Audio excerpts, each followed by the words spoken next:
This is the first video that I'm filming in my new apartment in New York.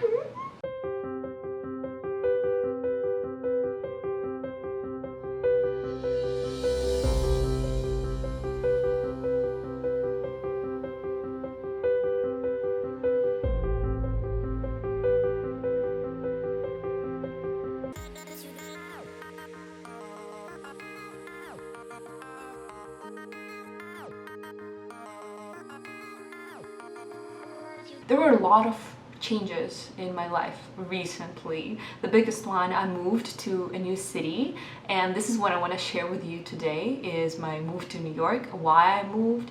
I want to share a little bit about my program at Columbia University, my master's program, and just like what I think about the city and what I think about like comparing LA and New York. If you're new to my channel, my name is Paulina and I'm really excited to see you here.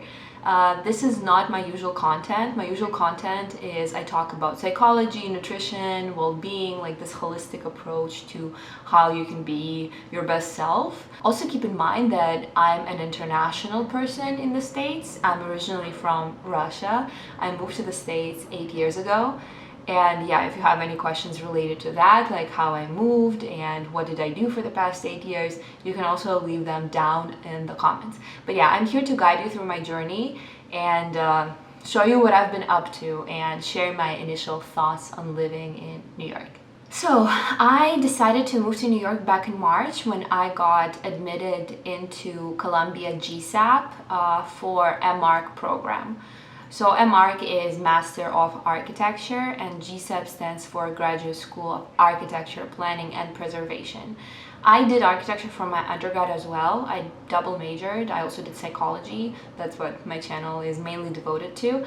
But yeah, I wanted to keep pursuing architecture. It's really creative and it's a lot of work, but I think it's an amazing field. So I made that decision back in March and I wouldn't say that I was super thrilled. I was of course super thrilled to move and like experience this different lifestyle, but at the same time, to this day, I have a lot of people I love in LA, and I guess leaving them and coming here was something that was a bit difficult for me. It wasn't something that I was envisioning, but I'm very happy that I'm here and I'm gonna have a blast in the next year and a half.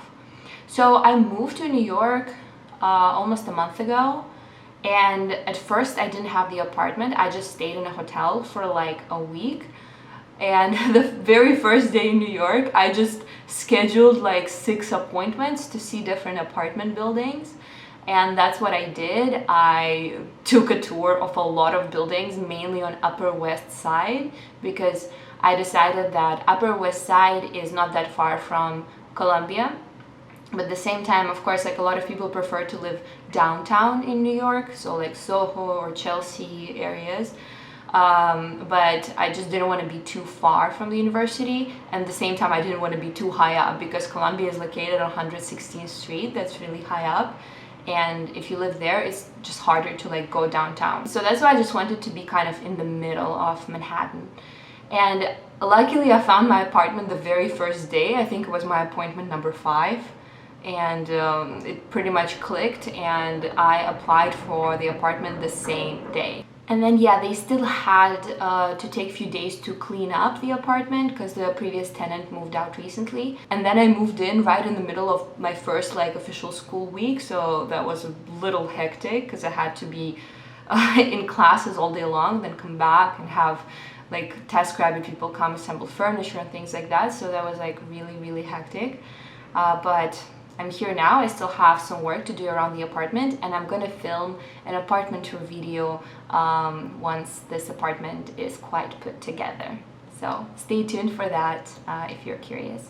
In terms of apartments, I do have to tell you that right now is not the optimal time to move to New York because I feel like people started coming back after the pandemic and apartment prices are really high, and there are not a lot of apartments available just in general.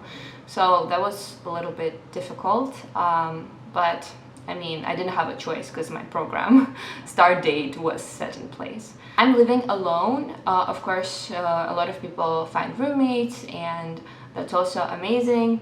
I guess I've been living alone for like maybe 3 or 4 years now. And before, I always had roommates. At my boarding school I had roommates, then at USC I had roommates for multiple years, and then I just decided to start living alone to just have my space, and thankfully I'm able to do so. Now I want to talk a little bit about my program at GSAPP, if you're curious about that. My program is a 3-year Master of Architecture program, but I am cutting it short. I pretty much got admitted into the 2nd year of the 3-year sequence, so I'm only doing the last 2 years. I'm not, like, I skipped the 1st year completely.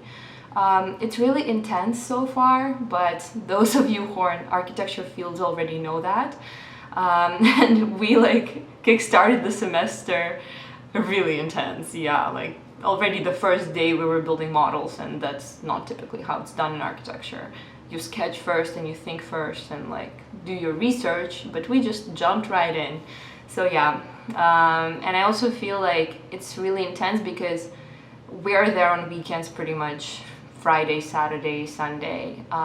So it just feels like there are no free days. But that's why, like, today is Sunday, and yesterday I just stayed there until like 9 p.m. on a Saturday just to make sure that like I finish stuff and I have 1 day a week off. I talk about this concept of 1 day a week off in my perfectionism video. I will link it up there if you're curious about what I mean by that. About my initial feels on New York, I actually lived on the East Coast when I was 16, 17, 18. So it's not completely new to me, and I've spent a lot of my time in New York. I spent summers here. I came here for a lot of weekends to see my family, to meet up with them here, or like we came here with friends on the weekends though. So I do have a lot of experience with New York, but I never experienced living here long term. So this is for sure new to me. I'm really excited for the next year and a half. But I think long term, New York is maybe a little bit too fast paced for me. Because in the past 6 years in Los Angeles, I just got used to taking it more chill and enjoying life and going hiking and like going to the beach and spending the day at the beach. It's like very different. And I feel like in LA, I have more time to think and more time to reflect and react and just be myself more. Here, I feel like I'm so caught up in everything that's happening. I'm rushing everywhere. People around me are rushing everywhere, that I kind of feel like it's a little bit too chaotic for me at the moment. Maybe I'll adjust to that, but for now, it's a lot. It's just a lot. I feel overwhelmed a lot. So I feel like that's the major difference. And I'm not sure if I fully understand it because I see all these people rushing, and I have this question like, what are you rushing towards? Like, are you rushing towards the end of your life? What are you like, what is happening? Like, I want to take my time to enjoy every day. I don't know if that makes sense to you, but that's kind of my mentality after living in LA. I'm still remaining very much bi-coastal. I try to fly back to LA once a month. I was in LA this past weekend. I'm flying for Halloween because I still have a lot of people I love in LA, especially my boyfriend, my best friend, my brother, a lot of dear friends that I want to see. So that makes me want to fly back to LA very often, and plus I love LA as a city too. So I still feel very connected to LA, and my plan at the moment is to move back once I'm done with my master's. Because yes, long term I envision myself in LA more than New York. So yeah, this was more or less introductory video on my life in New York, and I will be sharing more about this because I'm really excited about it. If you want, you can check the rest of my content on my channel. It's geared more towards psychology and well-being. But yeah, I'll see you in my next video next Monday. Thank you guys for being here. Bye.